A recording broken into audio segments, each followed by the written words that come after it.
سال کے 12 مہینوں میں ایک ماہ مبارک ایسا بھی ہے جس کے بارے میں رسول اکرم نور مجسم شاہ بنی آدم صلی اللہ تعالی علیہ وآلہ وسلم نے فرمایا کہ یہ میرا مہینہ ہے اور وہ مقدس مہینہ شعبان المعظم کا ہے۔ اس ماہ مبارک کی آمد ہوتے ہی صحابہ کرام عبادات میں مشغول ہو جاتے اور رمضان المبارک کا چاند نظر آنے پر بعض حضرات اعتکاف میں بیٹھ جاتے، مگر افسوس آج کل کے مسلمانوں کو زیادہ تر حصول مال ہی کا شوق ہے، جبکہ اس ماہ مبارک کی 15ویں شب انتہائی اہم اور نازک ہے۔ اس رات میں مرنے والوں کے نام اور لوگوں کا رزق اور اس سال حج کرنے والوں کے نام لکھے جاتے ہیں، مگر بعض اوقات بندہ غفلت میں پڑا رہ جاتا ہے اور اس کے بارے میں کچھ کا کچھ ہو چکا ہوتا ہے۔ ایک روایت کے مطابق اس رات اللہ تعالی جہنم سے اتنوں کو آزاد فرماتا ہے جتنے بنی کلب کی بکریوں کے بال ہیں،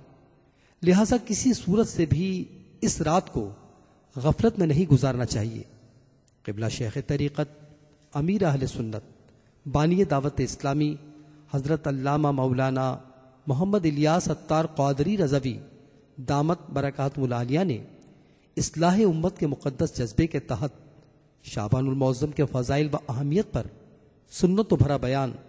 بنام آقا کا مہینہ فرمایا، جو سننے اور دیکھنے سے تعلق رکھتا ہے۔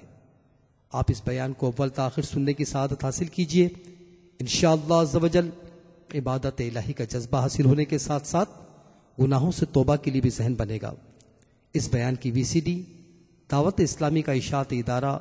مکتبۃ المدینہ مختلف مواقع کے مناظر اور آواز کی مکسنگ کے ساتھ پیش کرنے کی سعادت حاصل کر رہا ہے۔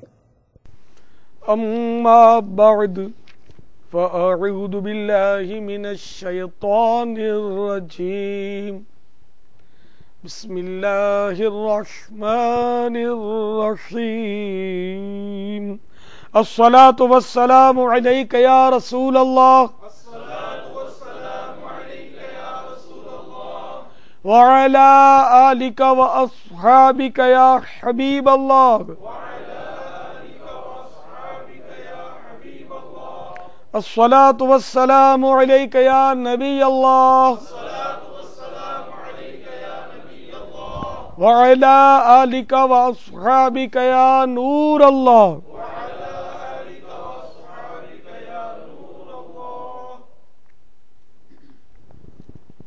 حضرت سیدنا شیخ ابو بکر شبلی علیہ رحمت اللہ القوی ایک روز بغداد معلیٰ کے جید عالم حضرت سیدنا ابو بکر مجاہد علیہ رحمت اللہ الواحد کے پاس تشریف لائے۔ حضرت سیدنا ابو بکر مجاہد علیہ رحمت اللہ الواحد نے فوراً کھڑے ہو کر ان کو گلے لگا لیا اور پیشانی چوم لی، پھر بڑے ادب کے ساتھ اپنے پاس بٹھایا۔ حاضرین نے حضرت سیدنا ابو بکر مجاہد علیہ رحمت اللہ الواحد سے عرض کی کہ آپ اور اہل بغداد آج تک انہیں دیوانہ کہتے رہے، مگر اس وقت ان کی اس قدر تعظیم۔ حضرت سیدنا ابو بکر مجاہد علیہ رحمت اللہ الواحد نے جواب دیا کہ میں نے یوں ہی ایسا نہیں کیا، الحمدللہ آج رات میں نے خواب میں یہ ایمان افروز منظر دیکھا کہ حضرت سیدنا ابو بکر شبلی علیہ رحمت اللہ القوی بارگاہ رسالت میں حاضر ہوئے تو سرکار دو عالم نور مجسم شاہ بنی آدم صلی اللہ تعالی علیہ وآلہ وسلم نے کھڑے ہو کر ان کو سینے سے لگا لیا اور پیشانی کو بوسہ دے کر اپنے پہلو میں بٹھا لیا۔ میں نے عرض کی یا رسول اللہ عز و جل و صلی اللہ تعالی علیہ وآلہ وسلم، شبلی پر اس قدر شفقت کی وجہ؟ اللہ کے محبوب دانہ غیوب منزہ عن العیوب عز و جل و صلی اللہ تعالی علیہ وآلہ وسلم نے غیب کی خبر دیتے ہوئے فرمایا کہ یہ نماز کے بعد اس آیت کو پڑھتا ہے، لَقَدْ جَاءَكُمْ رَسُولٌ مِّنْ أَنفُسِكُمْ عَزِيزٌ عَلَيْهِ مَا عَنِتُّمْ حَرِيصٌ عَلَيْكُمْ بِالْمُؤْمِنِينَ رَءُوفٌ رَحِيمٌ، اور اس کے بعد مجھ پر درود پڑھتا ہے۔ صلو علی الحبیب صلی اللہ تعالی علی محمد۔ میٹھے میٹھے اور پیارے پیارے اسلامی بھائیوں، آج جمادی الاخرہ کی 8ویں شب ہے، تو 1429 سنہ ہجری، اور اس وقت عرب امارات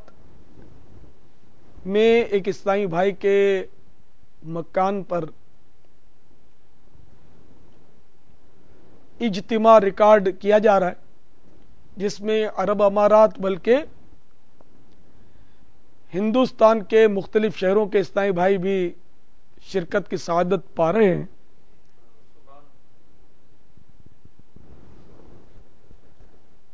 یہ بیان آقا کا مہینہ، جس میں شعبان المعظم کے فضائل، اس کے روزوں کے فضائل، شب براءت کے فضائل بیان کیے جا رہے ہیں، اور انشاءاللہ عز و جل اس بیان کو رجب المرجب کے آخری ہفتے میں بے شمار شہروں میں، یعنی سینکڑوں شہروں میں انشاءاللہ عز و جل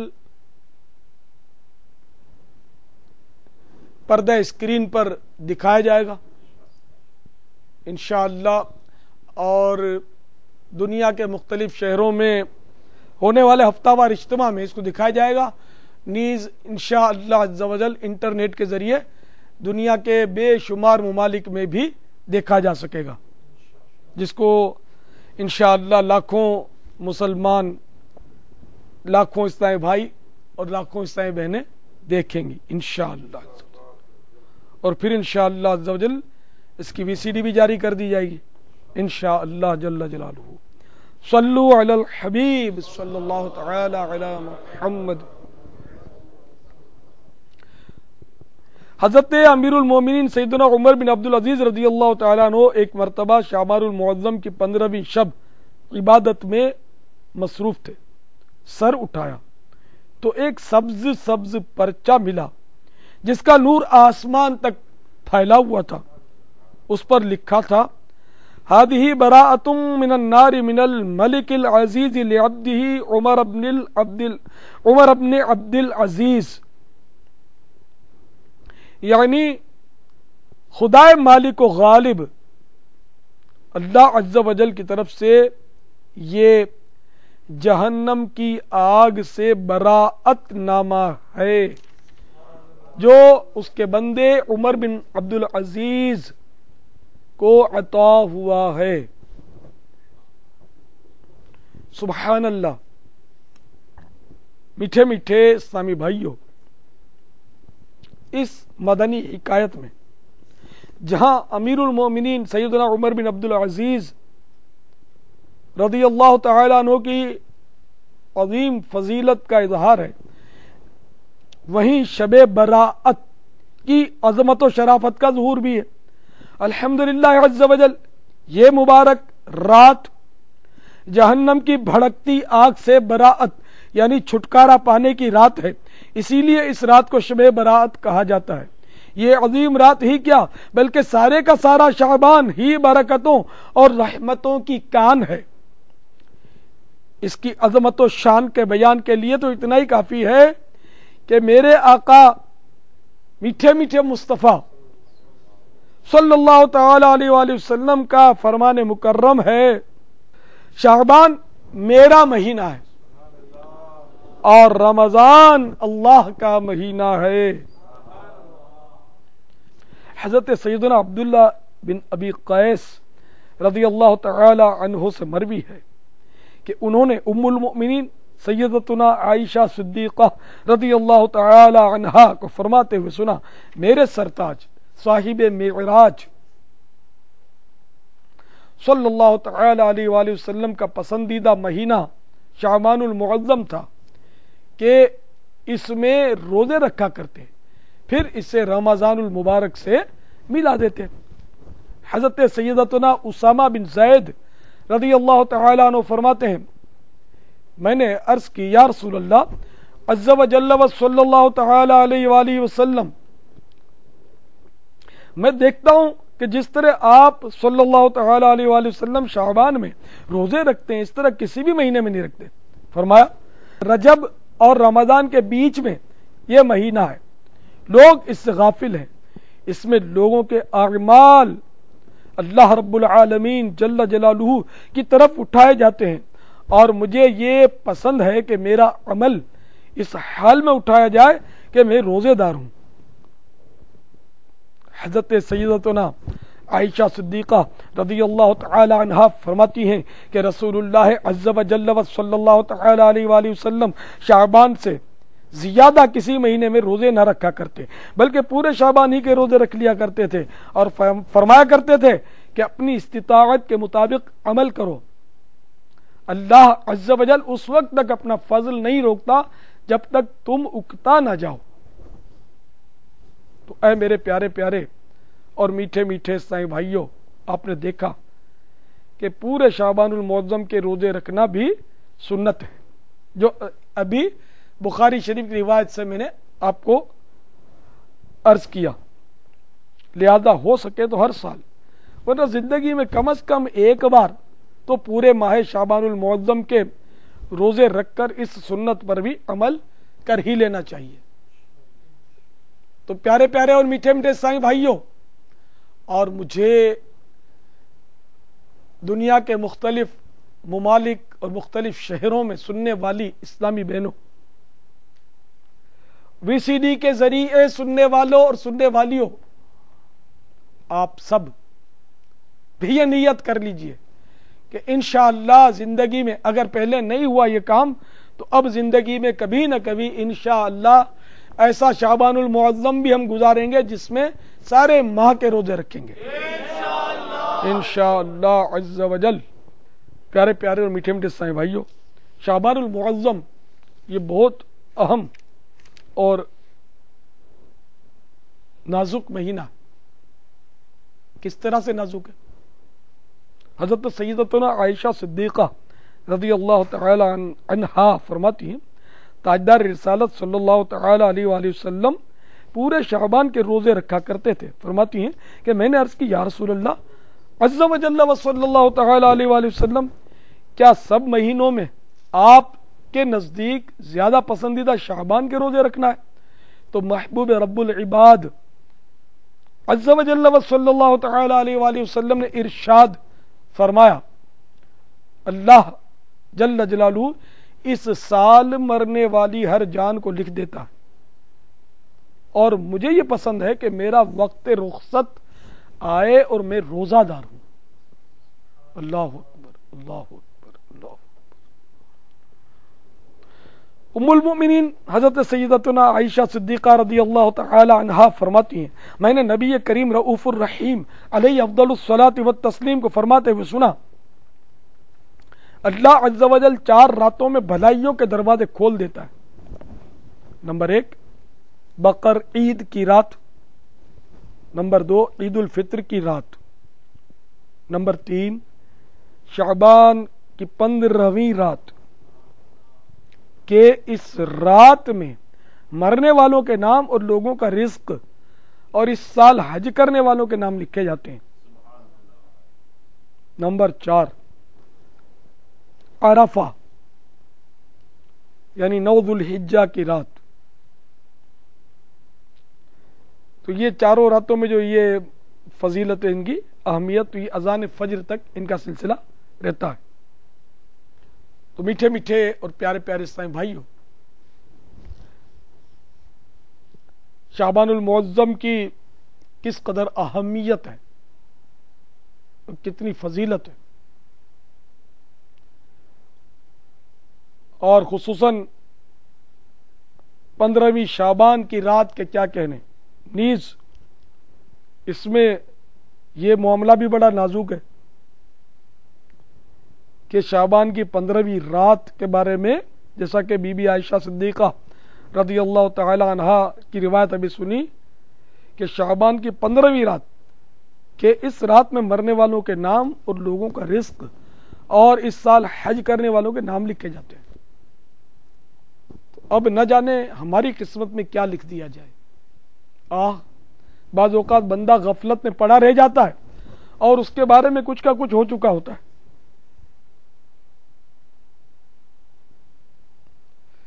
بعض عمارت کی بنیاد رکھتے ہیں مگر عمارت پوری بنا نہیں پاتے، اس سے پہلے ان کی موت آ جاتی ہے۔ عمارت بنا لیتے ہیں تو اس میں رہنا نصیب نہیں ہوتا اور موت کے گھاٹ اتر جاتے ہیں۔ بعض حج کا فارم خوشی خوشی بھرتے ہیں، حج کی تیاری میں مشغول ہوتے ہیں، لیکن طیارہ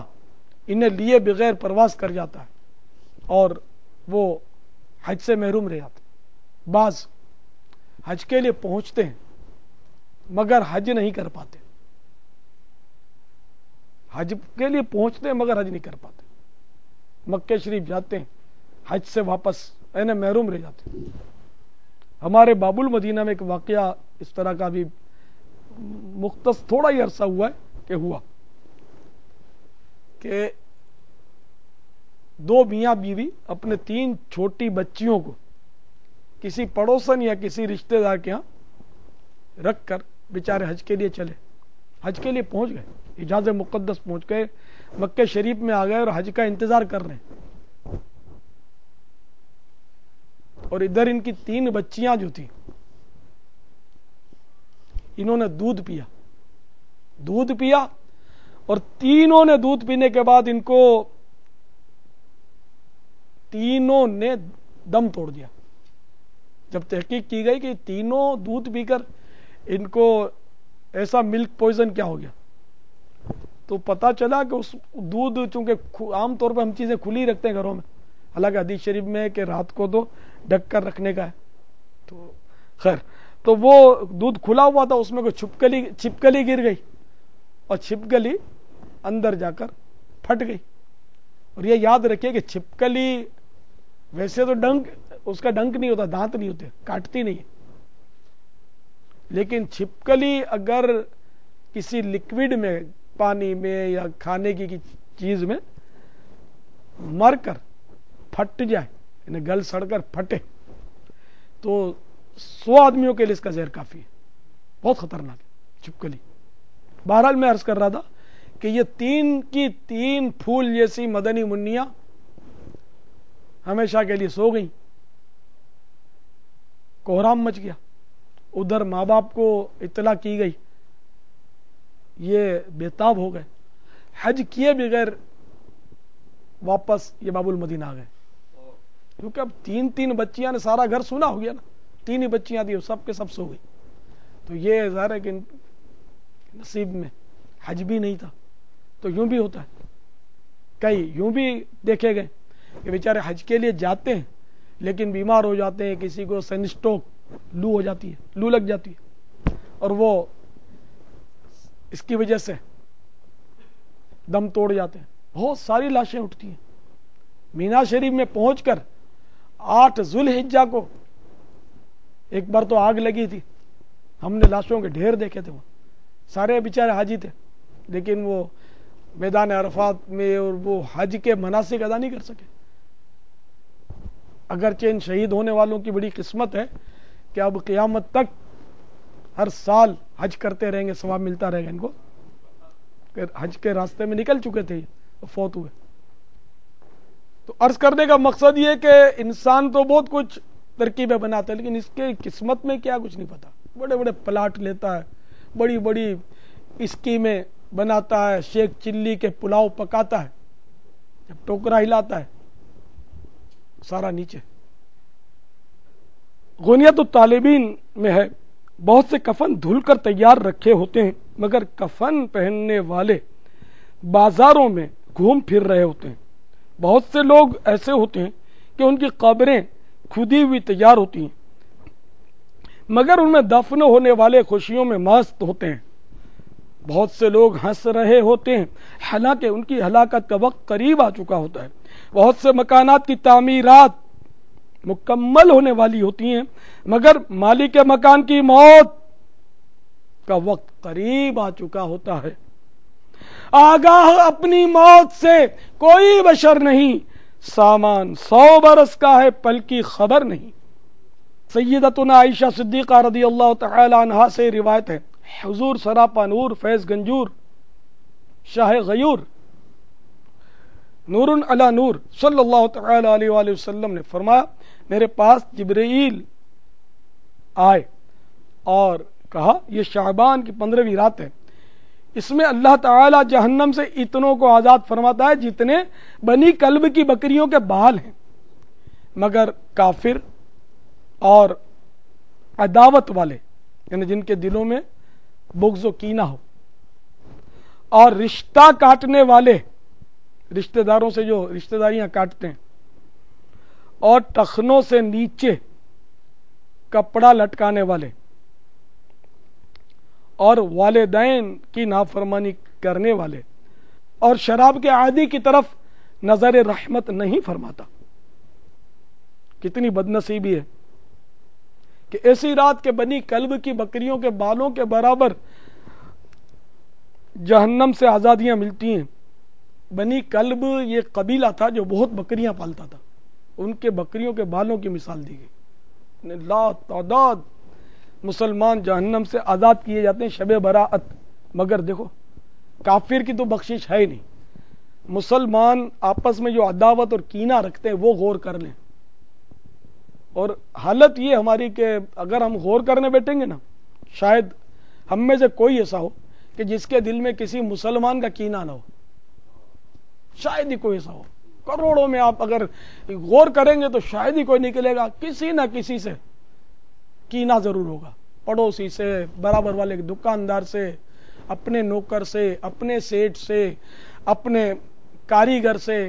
اپنے کرایہ دار سے، اپنے مالک مکان سے، اپنے فلاں رشتہ دار سے، خالہ سے، چاچا سے، کسی نہ کسی آپ غور کریں گے نا، یا اسلامی بھائی سے، نگران سے، مبلغ سے، معلم سے، آپ غور کرتے چلے ہیں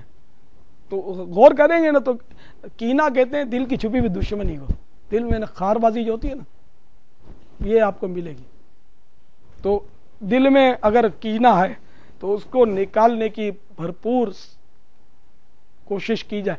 اور اس سے صلح کی صورت نکالی جائے۔ جیسے رشتہ دار سے جو رشتہ داریاں کاٹنے والے، یہ تو اتنا عام ہے کہ جس کی حد نہیں۔ خالہ سے کیوں ناراضگی ہے بھائی؟ اس کے ہاں شادی ہوئی تھی تو اس نے ہمارے پورے گھر کو دعوت نہیں دی، اور دعوت بھی اچھی طرح نہیں دی، کاٹ بھجوا دیا۔ ہم جانے بیٹھے ہیں ان کے، ہم نے ان کو پورے گھر کو دعوت دی تھی اور انہوں نے لکھا کہ آپ کے گھر کے 2 آدمیوں کو دعوت ہے۔ تو کیسی ٹھنتی ہے نا، ایسی خار بازی، پھر نام ڈالتے ہیں برے الٹے سیدھے، اور برائیاں، غیبتیں، تہمتیں، چگلیاں، سگی خالہ سے لگے ہیں، خالو سے لگے ہیں، چچا سے لگے ہیں، ماموں سے لگے ہیں، عزیزوں سے، رشتہ داروں سے۔ آج شاید ہی لاکھوں کروڑوں میں کوئی ہو جو یہ دعویٰ کرے کہ ہمارا پورا جتنا بھی خاندان اور اس کی شاخیں ہم میں بالکل اتحاد ہے، ہم ایک دوسرے کے لیے جان نچھاور کرتے ہیں۔ شاید ہی کوئی ہو۔ بھائی بھائی میں نہیں بن رہی، بھائی بہن میں لڑائی، ماموں بھانجے میں لڑائی۔ آپ دیکھ لیں، اپنے اوپر غور کر لیں کہ اپنی کس کس سے بنی ہوئی ہے۔ اگر اپنی خیریت چاہتے ہیں، شب برات ابھی آنے والی ہے، آج اور ابھی سے صلح کی ترکیب شروع کر دیں۔ آپ پوری اپنی ترکیب بنائیں صلح کی، طنز کر کے نہیں، بھائی اب معاف کرنا، معافی مانگتا اور معاف کرے گا کہ نہیں؟ اس طرح معافی نہیں مانگی جاتی۔ ندامت، شرمندگی، عاجزی، ہاتھ جوڑ کر، پاؤں پر ہاتھ لگا کر، اپنی بھول قبول کر کے، خیر میری بھول تو نہیں ہے مگر یار میں معافی مانگتا ہوں، جان چھوڑے گا تو اس طرح معاف نہیں ہوگا، نہ وہ معاف کرے گا، نہ اس کا دل صاف ہوگا۔ جب تک ہم اپنی بھول قبول کر کے عاجزی کا مظاہرہ نہیں کریں گے، ہم ساری عاجزیاں کر لیں، رو دھو کر گڑ گڑا کر منع، اس کے باوجود اگر وہ معاف نہیں کرتا تو اب یہ کہ ہم چھوٹے پڑے، پھر بھی ہم اب بغض و کینہ رکھ کر اب پھر اس کے خلاف جھنڈا چڑھا لیں ہم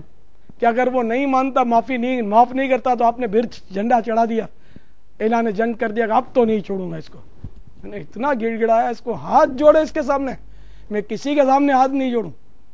بادشاہ کے سامنے ہاتھ نہیں جوڑوں، میں نے اس کے سامنے ہاتھ اب نہیں چھوڑوں گا، اب نہیں چھوڑوں گا. تو گئے کام سے. آپ امیر المؤمنین حضرت مولا مشکل کشا سیدنا علی المرتضی شیر خدا کرم اللہ تعالی وجہہ الکریم 15ویں شعبان المعظم کی رات اکثر باہر تشریف لاتے. ایک بار اسی طرح شب براءت میں باہر تشریف لائے اور آسمان کی طرف نظر اٹھا کر فرمایا. ایک مرتبہ اللہ عز و جل کے نبی حضرت سیدنا داود علیہ نبینا علیہ الصلوۃ والسلام نے 15ویں شعبان کی رات آسمان کی طرف نظر اٹھائی اور فرمایا یہ وہ وقت ہے کہ اس وقت میں جس شخص نے جو بھی دعا اللہ عز و جل سے مانگی اس کی دعا اللہ عز و جل نے قبول فرمائی، اور جس نے مغفرت طلب کی اللہ رب العزت نے اس کی مغفرت فرما دی، بشرطے کہ دعا کرنے والا عشار یعنی ظلمن ٹیکس لینے والا، جادوگر، کاہن، نجومی، ظالم پولیس والا، حاکم کے سامنے چغلی کھانے والا، گویہ اور باجا بجانے والا نہ ہو. پھر یہ دعا فرمائی، اے اللہ عز و جل، اے داود کے رب، جو اس رات میں تجھ سے دعا کرے یا مغفرت طلب کرے تو اسے بخش دے. سبحان اللہ. سیدنا داؤد علیہ نبینا علیہ الصلوۃ والسلام ہمارے لیے دعا کر رہے ہیں کہ یا اللہ جو اس رات میں تجھ سے دعا کرے یا مغفرت طلب کرے وہ تو اسے بخش دے. اللہ اکبر. مگر بعض گناہگاروں کا بھی آپ نے پتہ دیا، اور وہ گناہگار جو ہیں ان کو پھر آپ سن لیں، عشار ظلمن ٹیکس کر لینے والا، جادوگر، کاہن، نجومی اور پولیس والا جو ظالم ہو، حاکم کے سامنے چغلی کھانے والا، گویہ یعنی گویہ بھی جو گانے گاتے ہیں گویے، اور باجا بجانے والا. آج کل باجے بھی، گانے باجے سے تو اللہ بچائے، بس کون سا گھر خالی ہے آج کل، اللہ کرم کر دے، بہت کم گھر بچے ہوں گے. اور باجا بجانے والا نہ ہو. میٹھے میٹھے اسلامی بھائیوں اور مجھے پردے میں رہ کر سننے والی اسلامی بہنوں، اور دنیا کے مختلف شہروں اور مختلف ممالک میں سننے والے اسلامی بھائیوں اور اسلامی بہنوں، انٹرنیٹ کے ذریعے دنیا کے مختلف ممالک میں سننے والوں، دیکھیے شعبان المعظم کی آمد ہے، اور اللہ نے زندہ رکھا تو شب براءت بھی نصیب ہونی ہے انشاءاللہ. تو شب براءت بے حد اہم رات ہے کہ کوئی نہیں جانتا کہ اس کی قسمت میں کیا لکھ دیا گیا. لہذا کسی صورت سے بھی اس رات کو غفلت میں نہیں گزارنا چاہیے. اس رات خصوصیت کے ساتھ رحمتوں کی چھما چھم برسات ہوتی ہے. اس مبارک رات میں رب کائنات جل جلالہ بنی کلب کی بکریوں کے بالوں سے بھی زیادہ امتیوں کی مغفرت فرماتا ہے. کتابوں میں لکھا ہے کہ قبیلہ بنی کلب قبائل عرب میں سب سے زیادہ بکریاں پالتا تھا. کچھ بد نصیب ایسے بھی ہیں جن پر اس شب براءت یعنی چھٹکارا پانے کی رات بھی نہ بخشے جانے کی وعید ہے. چنانچہ حجت الاسلام حضرت امام محمد بن محمد غزالی علیہ رحمت اللہ الوالی فرماتے ہیں، نمبر 1 شراب کا عادی، نمبر 2 زنا کا عادی، ماں باپ کا نافرمان، قطع تعلق کرنے والا یعنی رشتہ داریاں توڑنے والا، فتنے باز، چغل خور تو ان کی اس رات بخشش نہیں. ایک روایت میں فتنے باز کی جگہ تصویریں بنانے والا آیا ہے. تو آپ نے دیکھا. اب ان باتوں پر آپ ان پر غور کیجئے. شراب کا عادی، زنا کا عادی، ماں باپ کا نافرمان، قطع تعلق کرنے والا، فتنے باز، چغل خور، اور فتنے باز کی جگہ ایک روایت میں تصویریں بنانے والا. تو اب ان میں سے کون کون سا عمل ہم میں ہے، اس پر غور کر لیں. بعض تو ایسے ہوں گے کہ سارے ہی بیان کردہ گناہ اس میں موجود ہوں گے، بعض میں کچھ کم ہوں گے. بعض شراب کے عادی، زنا کے عادی ہو سکتا نہ ہو، تو ماں باپ کا نافرمان بھی اس میں شامل ہے. ماں باپ کی فرمانبرداری آج کون کرتا ہے؟ رات کو 2-2 بجے تک، 3-3 بجے تک گلیوں میں آوارہ گردیاں کرنا، اور گھر میں جا کر بولنا میں دین کا کام کرتا ہوں، میں جلسے میں گیا تھا، میں نعت خوانی میں گیا تھا، ہمارا دعوت اسلامی کا کام ہوتا ہے، مجھے بھی گالیاں کھلواتے ہیں. آپ مجھے بتائیے رات کے 2 بجے 3 بجے تک کون سا کام ہوتا ہے دعوت اسلامی کا؟ بڑی راتوں کی مثال نہ دیں مجھے آپ. بڑی راتوں کا معاملہ ہوتا ہے، گھر والوں کو بھی پتا ہوتا ہے بڑی راتوں کا. یا جیسے ہفتہ وار اجتماع جمعرات ساری رات گزارنی ہوتی ہے مسجد میں، اور مسجد میں گزارنی ہوتی ہے. آپ آوارہ گردی کرو، ہوٹل کانفرنس منعقد کریں، دوستوں کا گپے لڑائیں، مسجد کے باہر گلیوں میں گھومیں، اور بولے ہم دعوت اسلامی کے کام کرتے ہیں اور دعوت اسلامی کے اجتماع میں گئے تھے. جھوٹ بولتے ہو، بدنام کرتے ہو دعوت اسلامی کو. اگر آپ واقعی دعوت اسلامی والے ہو، خبردار مسجد سے نکلے تو اللہ کے گھر میں رہو.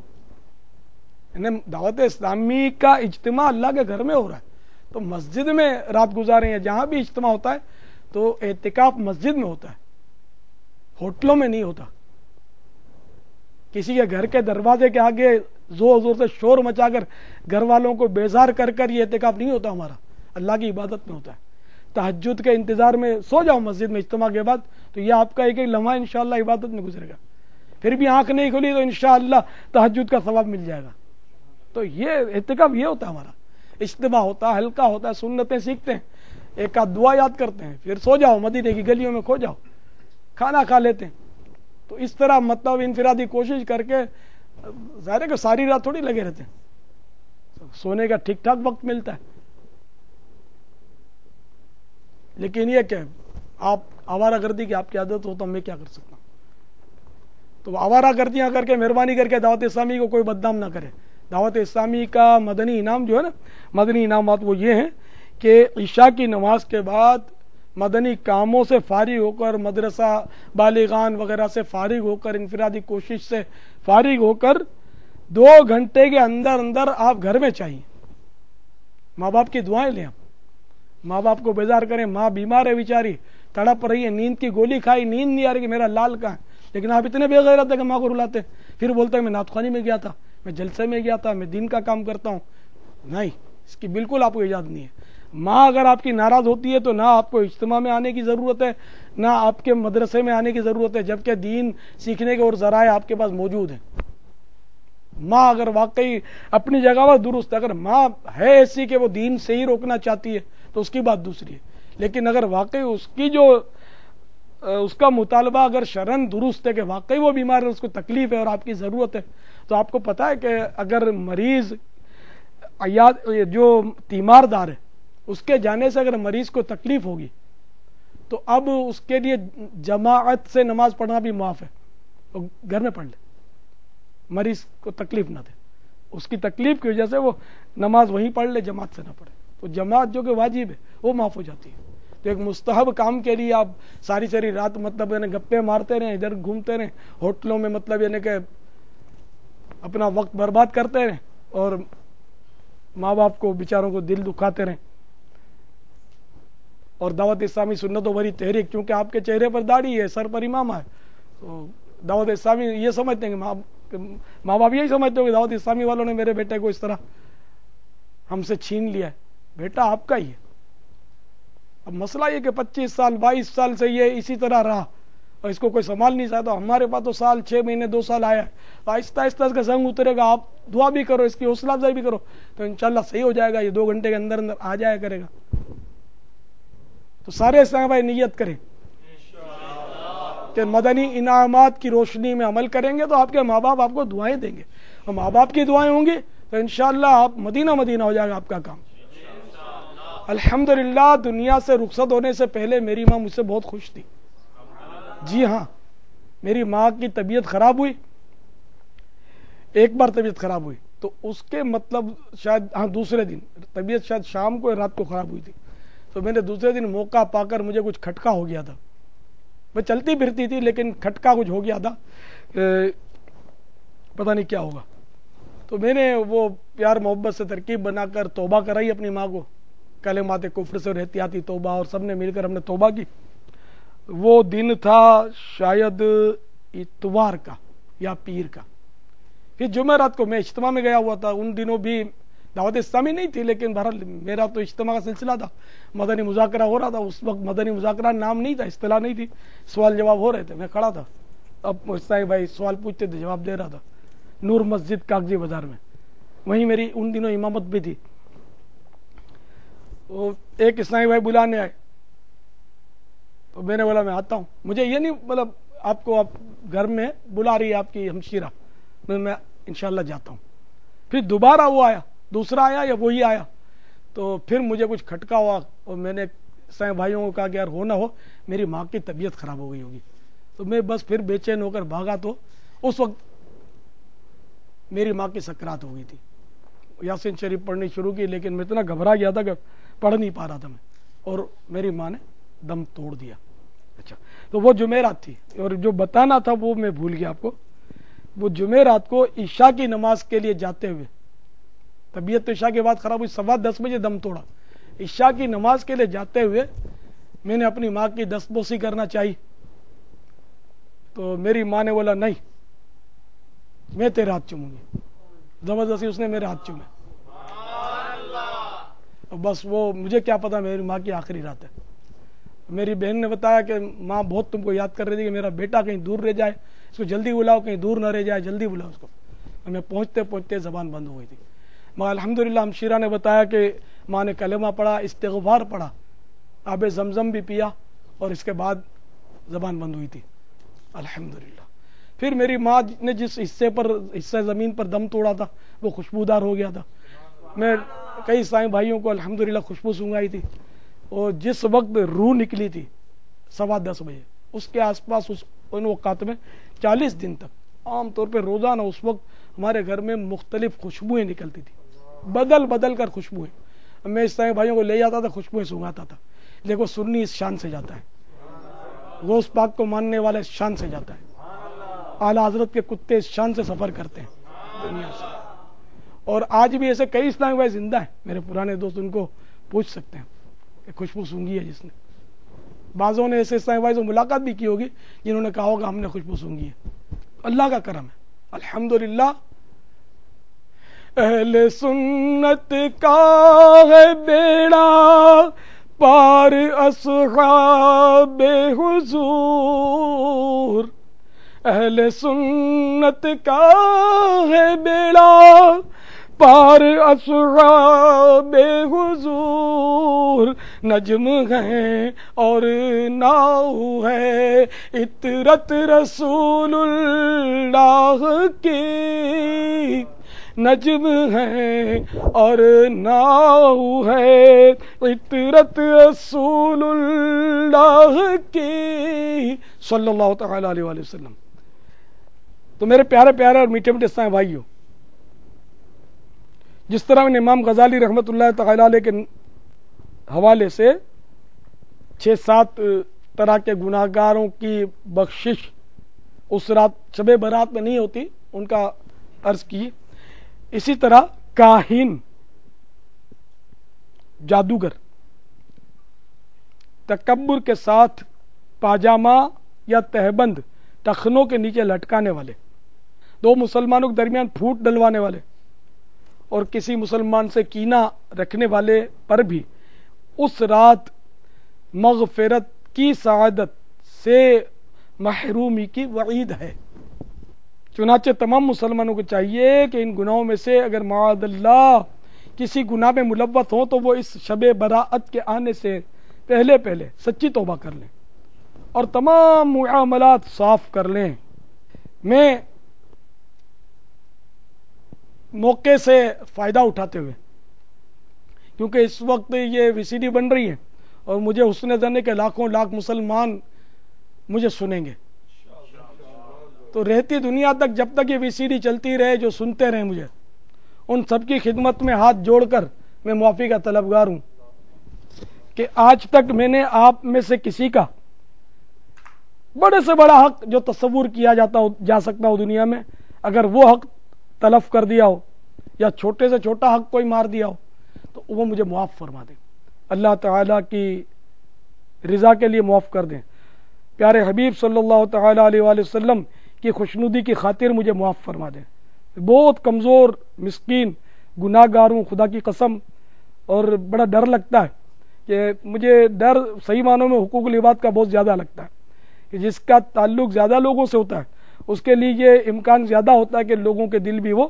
زیادہ دکھا دے، کبھی غصہ آ جاتا ہے، کبھی کچھ ہو جاتا ہے تو آدمی دل دکھا بیٹھتا ہے اور اس کو اس کا احساس نہیں ہوتا۔ تو میں آپ سب سے ہاتھ جوڑ کر محض اللہ اور رسول کی خاطر معافی کا طلبگار ہوں، آپ معاف اور معاف فرما دیں۔ اگر بالفرض آپ انتقام لینا چاہتے ہیں تو کوئی صورت بن جائے تو دنیا ہی میں انتقام لے لیجئے، اگر شریعت آپ کو اجازت دیتی ہو تو۔ اگر آپ کے کچھ پیسے وغیرہ میرے اوپر نکلتے ہیں، اول تو مجھ پر کسی کا قرضہ ہے نہیں، مجھے یاد پڑتا ہے جہاں تک، پھر بھی اگر میں لے کر ہو سکتا ہے بھول گیا ہوں تو آپ مجھ سے وصول کر لیجئے، میں اس کے لیے معافی نہیں مانگ رہا، آپ مجھ سے وصول کر لیجئے۔ صلو علی الحبیب۔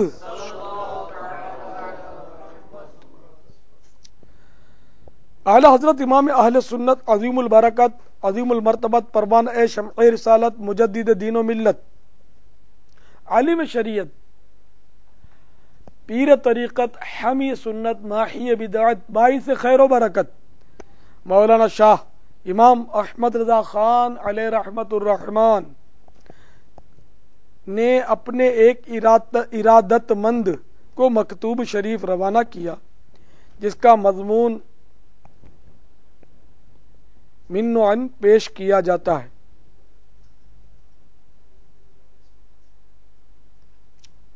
شب براءت قریب ہے،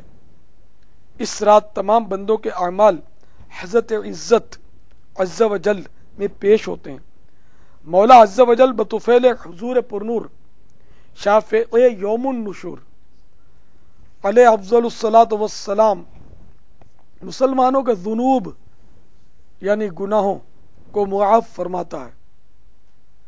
مگر چند ان میں وہ دو مسلمان جو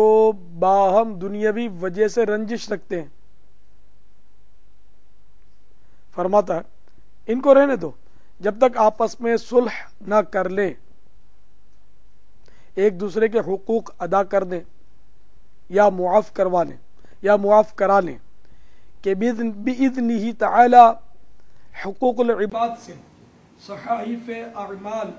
یعنی اعمال نامے خالی ہو کر بارگاہ عزت عز و جل میں پیش ہو۔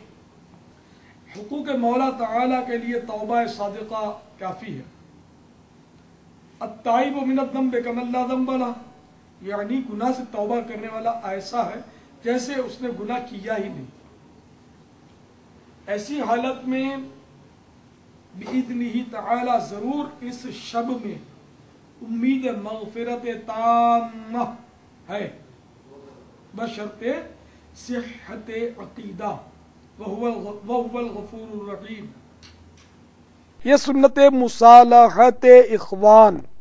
یعنی بھائیوں میں صلح کروانا اور معافی حقوق بحمدہ تعالی یہاں یعنی بریلی شریف میں سالہائے دراز سے جاری ہے۔ امید ہے کہ آپ بھی وہاں کے مسلمانوں میں اجرا کر کے یعنی جو اسلام میں اچھی راہ نکالے اس کے لیے اس کا ثواب ہے، اور قیامت تک جو اس پر عمل کریں ان سب کا ثواب ہمیشہ اس کے نامہ اعمال میں لکھا جائے، بغیر اس کے کہ ان کے ثوابوں میں کچھ کمی آئے۔ کہ مصداق اور اس فقیر کے لیے عفو عافیت دارین کی دعا فرمائیں۔ فقیر آپ کے لیے دعا کرتا ہے اور کرتا رہے گا، فقیر آپ کے لیے دعا کرتا ہے اور کرے گا انشاءاللہ عز و جل۔ سب مسلمانوں کو سمجھا دیا جائے کہ وہاں نہ خالی زبان دیکھی جاتی ہے نہ نفاق پسند ہے، صلح و معافی سب سچے دل سے ہو، والسلام۔ تو دیکھا میرے آقا امام اہل سنت اعلیٰ حضرت مولانا شاہ احمد رضا خان علیہ رحمت الرحمان شب برات میں آپس میں صلح کرواتے تھے، تو کاش ہر جگہ یہ رواج ہو جائے کہ مسلمان جو ہیں وہ شب برات آنے سے پہلے مثلا 14 شعبان کی رات کو 14ویں شب یا جو بھی شب برات سے پہلے جمعرات آ جائے اس میں، جیسے اجتماع کے بعد، یا 14 شعبان کو عصر کے بعد، جب بھی مطلب غروب آفتاب سے شب برات شروع ہو جاتی ہے، 14 کا سورج ڈوبا شب برات آ گئی، تو اس سے پہلے آپس میں صلح کر لی جائے، توبہ کر لی جائے اللہ تعالیٰ کی بارگاہ میں، تاکہ جو صحائف یعنی کہ وہ اعمال نامے وہ حقوق العباد سے خالی ہو کر بارگاہ رب العالمین میں پیش ہوں۔ حضرت سیدنا مولا مشکل کشا علی المرتضی شیر خدا کرم اللہ تعالی وجہ الکریم سے مروی ہے کہ نبی کریم رؤوف الرحیم علیہ افضل الصلاۃ والتسلیم کا فرمان عظیم ہے، جب 15 شعبان کی رات آئے تو اس میں قیام یعنی عبادت کرو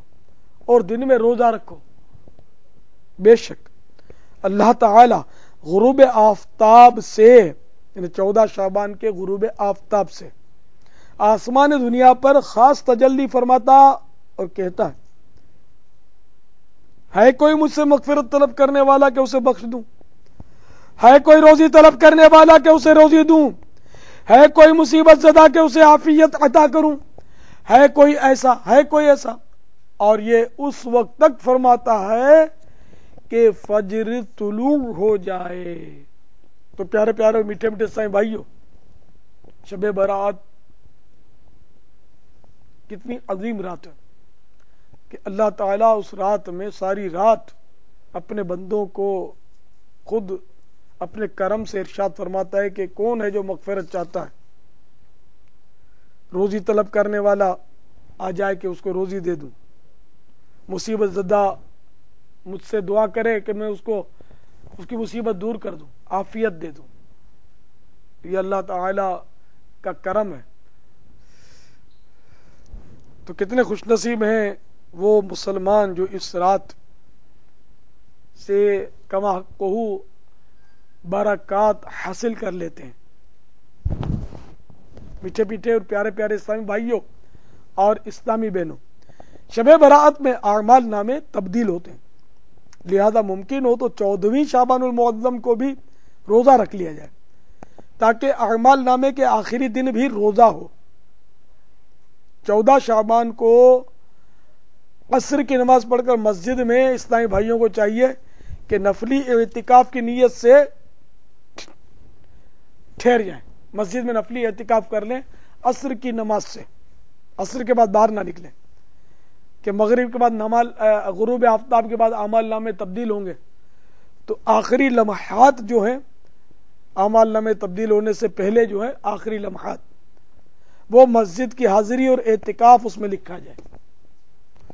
معمولات اولیاء کرام رحمہم اللہ السلام سے کہ مغرب کے فرض و سنت وغیرہ کے بعد 6 رکعت نفل 2 رکعت کر کے ادا کیے جائیں۔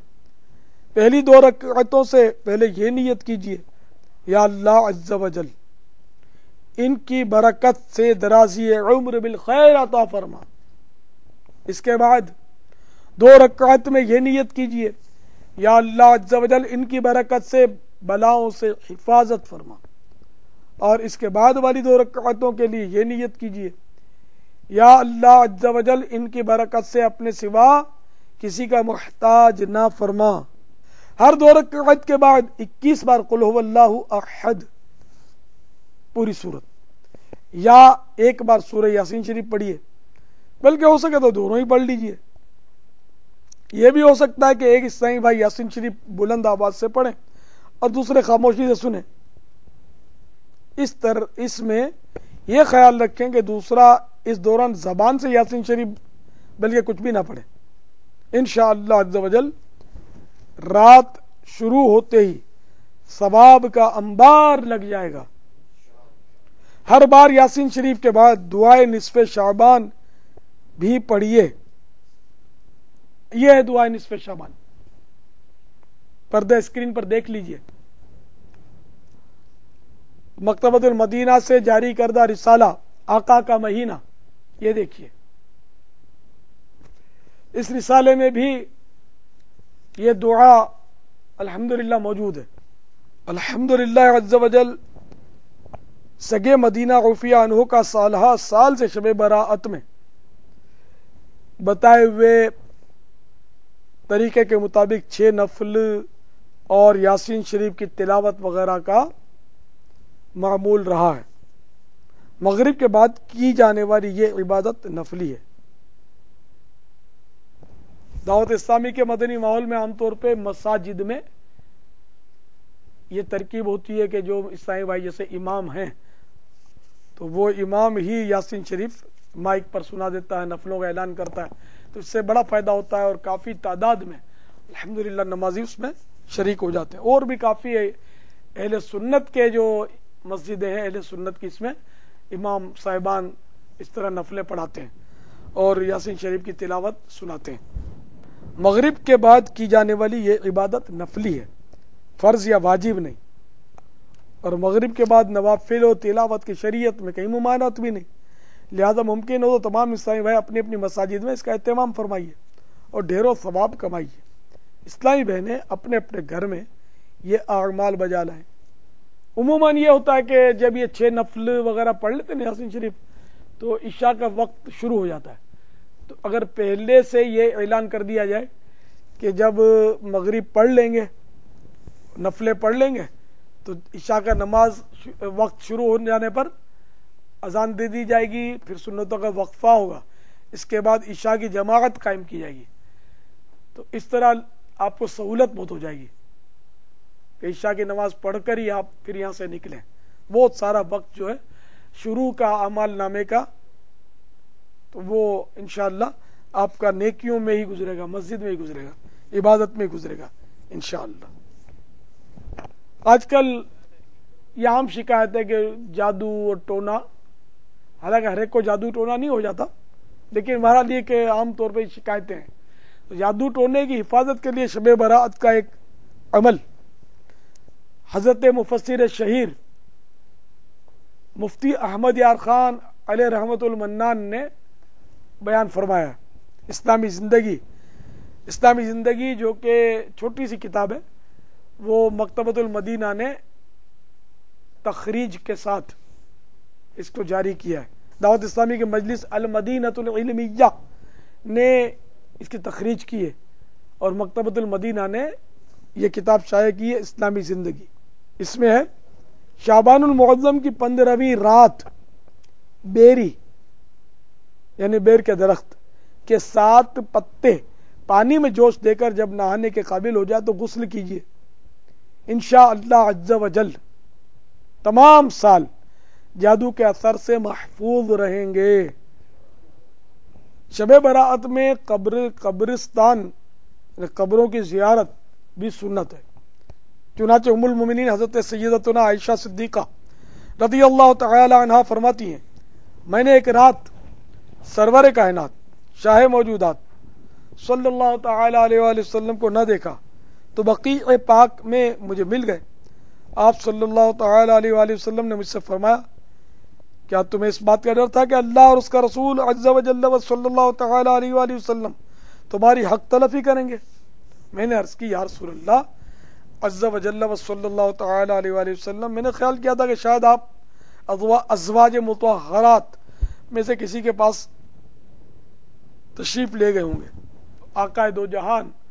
صلی اللہ تعالی علیہ وآلہ وسلم نے ارشاد فرمایا، بے شک اللہ تعالی شعبان کی 15ویں رات آسمان دنیا پر تجلی فرماتا ہے، پس قبیلہ بنی کلب کی بکریوں کے بالوں سے بھی زیادہ گناہگاروں کو بخش دیتا ہے۔ شب برات میں اسلامی بھائیوں کا قبرستان جانا جیسا کہ عرض کیا سنت ہے، مگر اسلامی بہنوں کو شرعاً اجازت نہیں۔ بہت سارے لوگ قبروں پر موم بتیاں جلاتے ہیں شب برات میں، تو یاد رکھیے قبروں پر موم بتیاں نہیں جلا سکتے۔ ہاں اگر تلاوت وغیرہ اس کی روشنی میں کرنا ہو جبکہ قبرستان میں اندھیرا ہو تو ضرورتاً اجالا حاصل کرنے کے لیے قبر سے ہٹ کر موم بتی جلا سکتے ہیں۔ اسی طرح حاضرین کو خوشبو پہنچانے کی نیت سے قبر سے ہٹ کر اگربتیاں جلانے میں حرج نہیں۔ مزارات اولیاء رحمہم اللہ پر چادر چڑھانا اور اس کے پاس چراغ جلانا جائز ہے کہ اس طرح لوگ متوجہ ہوتے اور ان کے دلوں میں عظمت پیدا ہوتی اور وہ حاضر ہو کر اکتساب فیض کرتے ہیں۔ اگر اولیاء اور عوام کی قبریں یکساں رکھی جائیں تو بہت سارے دینی فوائد ختم ہو کر رہ جائیں۔ میٹھے میٹھے اور پیارے پیارے اسلامی بھائیوں، اور مجھے دنیا بھر کے مختلف شہروں میں انٹرنیٹ کے ذریعے سننے والوں، وی سی ڈی کے ذریعے سننے والوں اور سننے والیوں، الحمدللہ عز وجل، شب براءت جہنم کی آگ سے براءت یعنی چھٹکارا پانے کی رات ہے، مگر آج کل کے اکثر مسلمانوں کو نہ جانے کیا ہو گیا ہے کہ وہ آگ سے چھٹکارا حاصل کرنے کے بجائے خود پیسے خرچ کر کے اپنے لیے آگ یعنی آتش بازی کا سامان خریدتے ہیں اور اس طرح خوب آتش بازی چلا کر اس مقدس رات کا تقدس پامال کرتے ہیں۔ اسلامی زندگی میں، اسلامی زندگی نامی کتاب میں حضرت حکیم الامت مفسر شہیر مفتی احمد یار خان علیہ رحمت المنان فرماتے ہیں، آتش بازی نمرود بادشاہ نے ایجاد کی، جبکہ اس نے حضرت ابراہیم خلیل اللہ علیہ نبینا علیہ الصلوۃ والسلام کو آگ میں ڈالا اور آگ گلزار بن گئی، تو اس کے آدمیوں نے آگ کے انار بھر کر ان میں آگ لگا کر حضرت خلیل اللہ علیہ السلام کی طرف پھینکے۔ افسوس، 100 کروڑ افسوس، آتش بازی کی ناپاک رسم اب مسلمانوں میں زور پکڑتی جا رہی ہے۔ مسلمانوں کا کروڑ روپیہ ہر سال آتش بازی کی نظر ہو جاتا ہے، اور آئے دن یہ خبریں آتی ہیں کہ فلاں جگہ آتش بازی سے اتنے گھر جل گئے اور اتنے آدمی جل کر مر گئے وغیرہ وغیرہ۔ ان میں جان کا خطرہ، مال کی بربادی اور مکان میں آگ لگنے کا اندیشہ ہے۔ پھر یہ کام اللہ رب العالمین جل جلالہ کی نافرمانی بھی ہے۔ حضرت مفتی احمد یار خان علیہ رحمت المنان فرماتے ہیں، آتش بازی بنانا، بیچنا، خریدنا اور خریدوانا، چلانا اور چلوانا سب حرام ہے۔ تجھ کو شعبان معظم کا خدایا واسطہ، تجھ کو شعبان معظم کا خدایا واسطہ، بخش دے رب محمد تو میری ہر ایک خطا، بخش دے رب محمد تو میری ہر ایک خطا، آمین بجاہ النبی الامین صلی اللہ تعالی علیہ وآلہ وسلم۔ تو میٹھے میٹھے اور پیارے پیارے اسلامی بھائیوں، شب براءت کو غفلت میں نہ گزارا جائے، بلکہ اس مبارک رات کو اللہ تعالی کی عبادت میں گزارنے کی کوشش کیجیے۔ میٹھے میٹھے اسلامی بھائیوں، بیان کو اختتام کی طرف لاتے ہوئے سنت کی فضیلت اور چند سنتیں بیان کرنے کی سعادت حاصل کرتا ہوں۔ تاجدار رسالت، شہنشاہ نبوت، مصطفیٰ جان رحمت، شمع بزم ہدایت، محبوب رب العزت، عز و جل و صلی اللہ تعالی علیہ وآلہ وسلم کا فرمان جنت نشان ہے، جس نے میری سنت سے محبت کی اس نے مجھ سے محبت کی، اور جس نے مجھ سے محبت کی وہ جنت میں میرے ساتھ ہوگا۔ سینہ تیری سنت کا مدینہ بنے آقا، جنت میں پڑوسی مجھے تم اپنا بنانا۔ صلو علی الحبیب صلی اللہ تعالی علی محمد۔ تو شب براءت کی مناسبت سے میں آپ کی خدمت میں شب براءت سے متعلق چند مدنی پھول عرض کر دیتا ہوں۔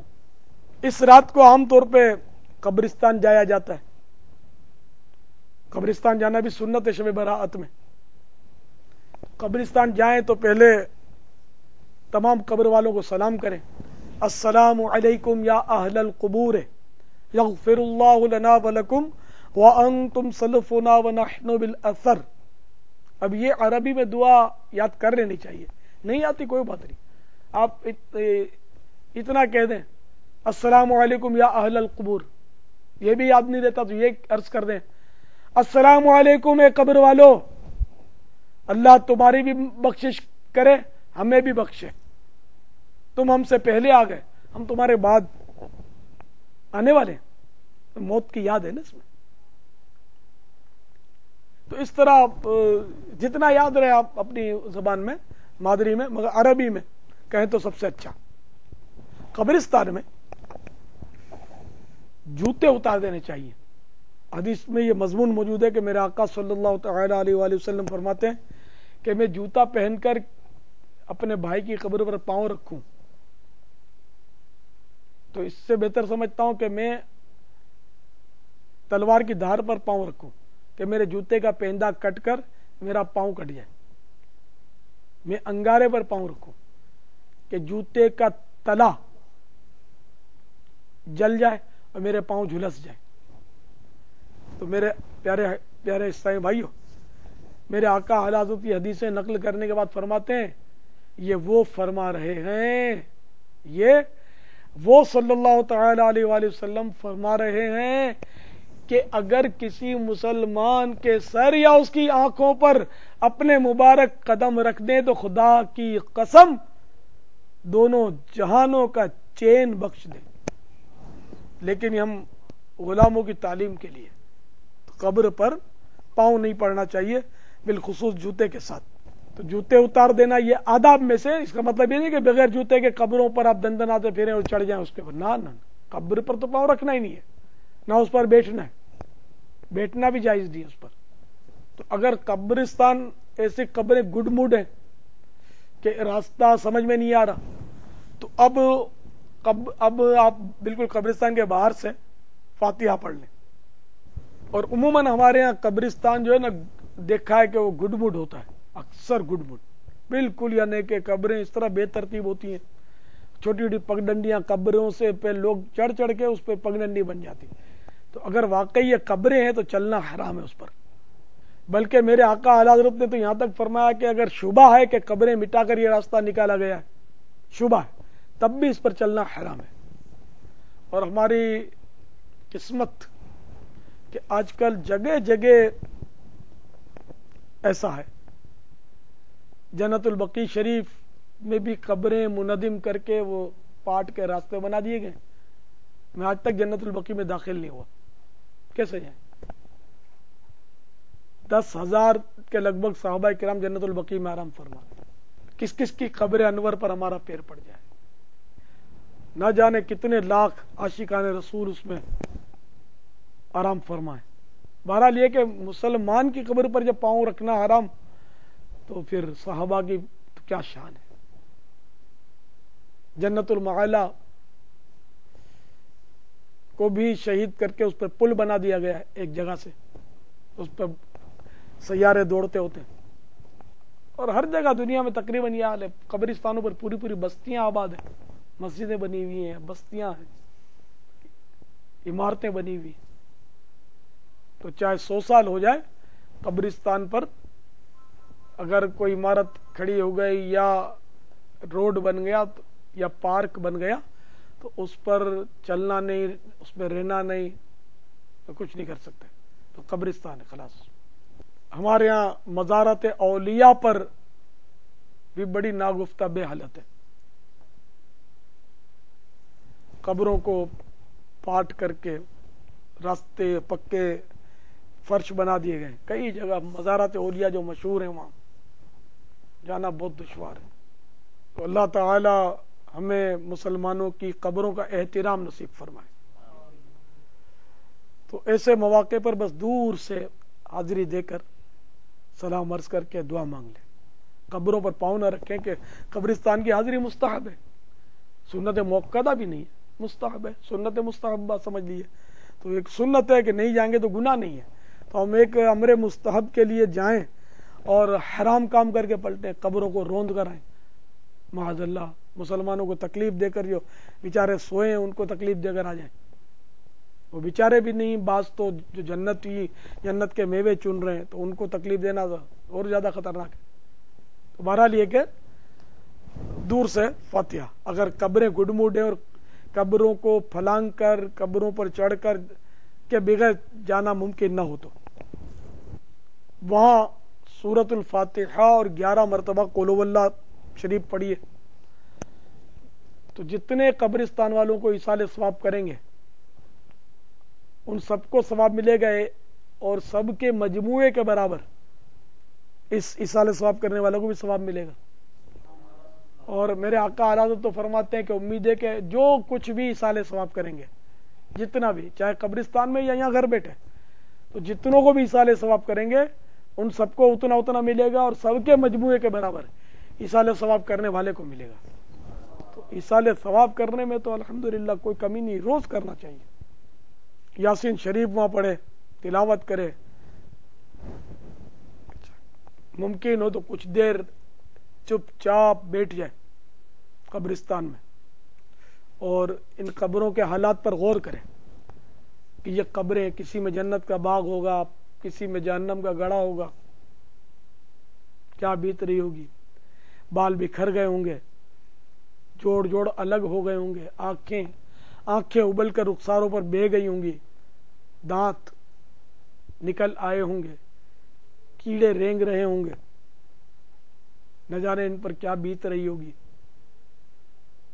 میرے آقا، میرے مرشد سرکار غوث پاک رحمت اللہ تعالی علیہ فرماتے ہیں ان ٹوٹی پھوٹی قبروں کو دیکھ کر عبرت پکڑ، کیسے کیسے حسینوں کی مٹی پلید ہو رہی ہے، تو وہاں عبرت حاصل کرے، یہ نہیں کہ ہنس بول کر کہہ کے مار کر اور دھوم دھڑکا کر کے آ گئے، نہیں، حتی الامکان تنہا ہو یا اکا دکا سنجیدہ استائیں بھائی ساتھ ہو تو زیادہ عبرت حاصل ہو سکتی ہے۔ ہجوم کے ساتھ عبرت کچھ مناسبت سے ہجوم کے کم ہو جائے گی، اور جن کا بہرحال دل زندہ ہو ان کو ہجوم میں بھی عبرت ملے گی۔ اللہ تعالی قبرستان اس کے آداب کے مطابق ہمیں جانے کی توفیق عطا فرمائے، اور ہم اللہ کرے کہ وہاں سے جب پلٹیں تو ثواب کما کر پلٹیں، نہ کہ قبریں پامال کر کے اپنے قدموں سے روند کر اپنے معاذ اللہ اپنے لئے گناہ لے کر لوٹیں۔ جب جنازے میں بھی جائیں تو قبرستان میں تدفین ہو رہی ہو تو رسالہ اس کی مناسبت سے وہاں کے اس سے درس وغیرہ دیں، رسالے تقسیم کریں، وی سی ڈی کیسٹیں وغیرہ بانٹیں، انفرادی کوشش کریں کہ موت سامنے وہ جو قبرستان کا ایک منظر ہوتا ہے تو وہاں شاید زیادہ عبرت حاصل ہو۔ اللہ توفیق دے۔ واللہ تعالی اعلم ورسولہ اعلم عز وجل، وصلی اللہ تعالی علیہ وآلہ وسلم۔ صلو علی الحبیب صلی اللہ تعالی علی محمد۔ ایسا والے جام دینے کو پیام عرض کر دے ان سے باسد احترام، اے مکین گنبد خضرا سلام، اے شکیب ہر دل شیدا سلام،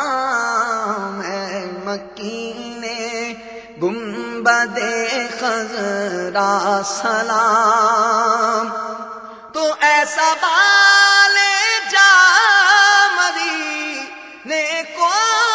پایا، عرض کر دے ان سے باسد احترام، عرض کر دے ان سے باسد احترام، اے مکین گنبد خضرا سلام، اے شکیب ہر دل شیدا سلام، اے مکین گنبد خضرا سلام۔ لوٹنے رحمتیں قافلے میں چلو، سیکھنے سنتیں قافلے میں چلو، قافلے میں چلو، قافلے میں چلو،